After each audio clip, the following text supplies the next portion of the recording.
December 19th, 1944, Ardennes Forest, Belgium. The cold was unbearable. Snow covered everything, and the silence didn't last long. 12 American soldiers were moving through the forest, completely unaware that they were about to be surrounded. The German offensive had already begun. A massive push, fast, violent, unexpected. Within hours, entire units were wiped out. Communication was gone, reinforcements delayed, and chaos was everywhere. These 12 men were part of a small Razved unit sent to scout enemy movement. Nothing more. Just observe and report. But something went wrong.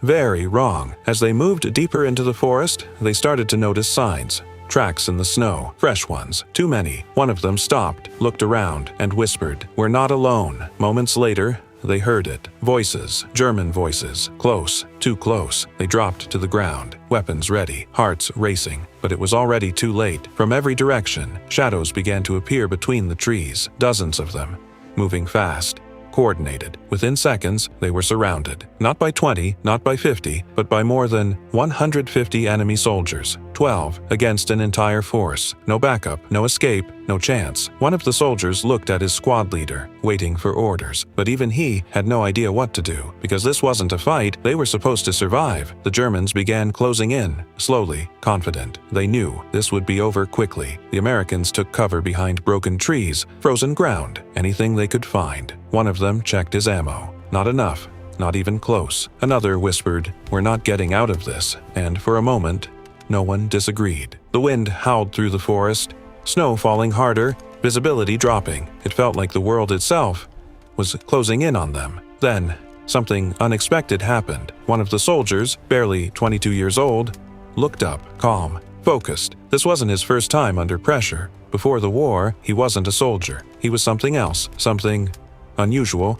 And in that moment, with 150 enemies closing in, he realized something. If they stayed there, they would all die. But if they tried something different, something no one would expect, they might have a chance. A very small one. He turned to the others and said just 3 words. "Trust me.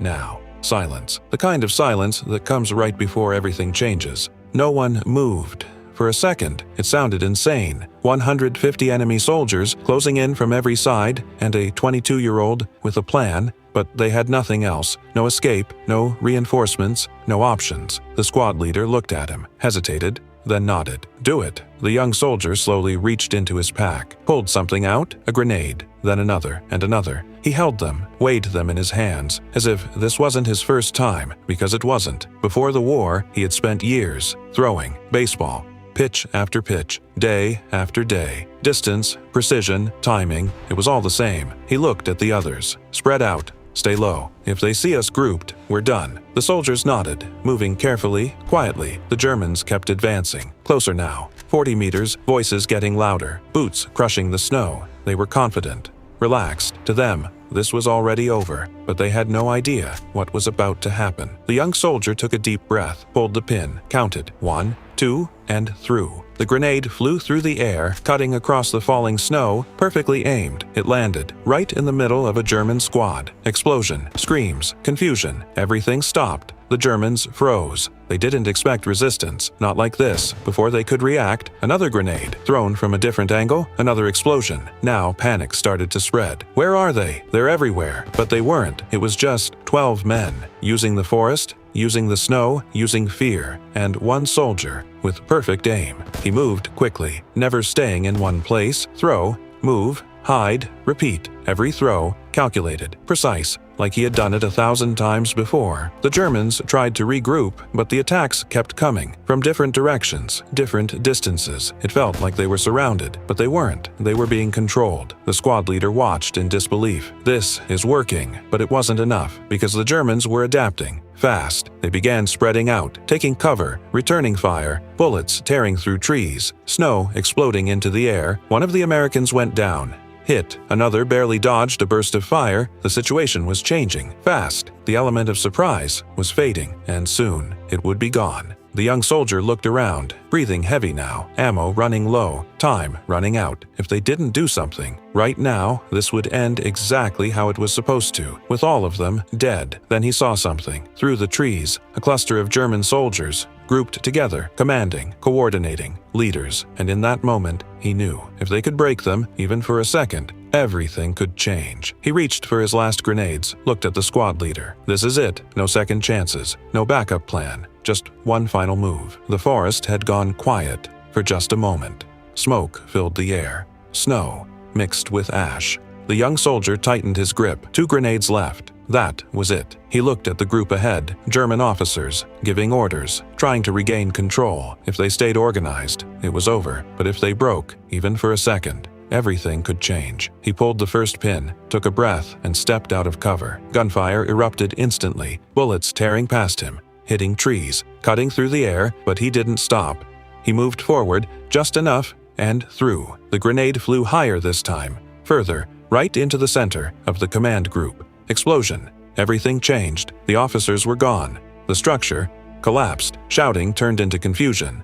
Orders turned into chaos. And in war, chaos is deadly. The squad leader didn't hesitate. Now, the remaining soldiers opened fire from every direction. Loud, aggressive, relentless. To the Germans, it sounded like an entire unit had arrived, but it hadn't. It was still just 12 men. The young soldier pulled the last pin. This one had to count.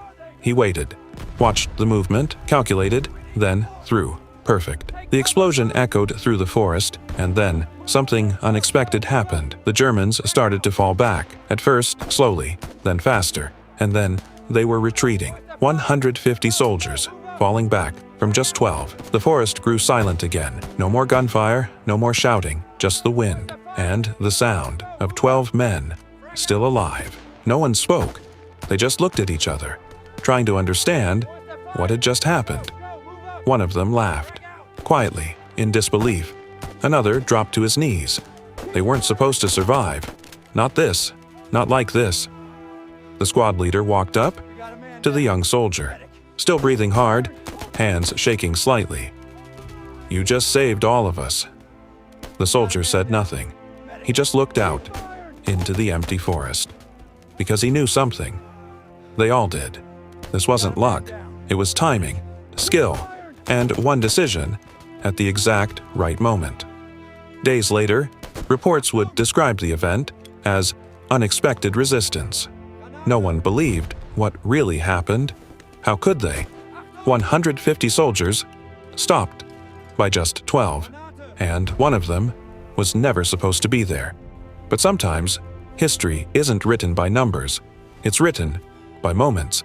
And on that day, in the frozen forests of Belgium, 12 soldiers proved something that no one expected, that even the smallest force can change everything.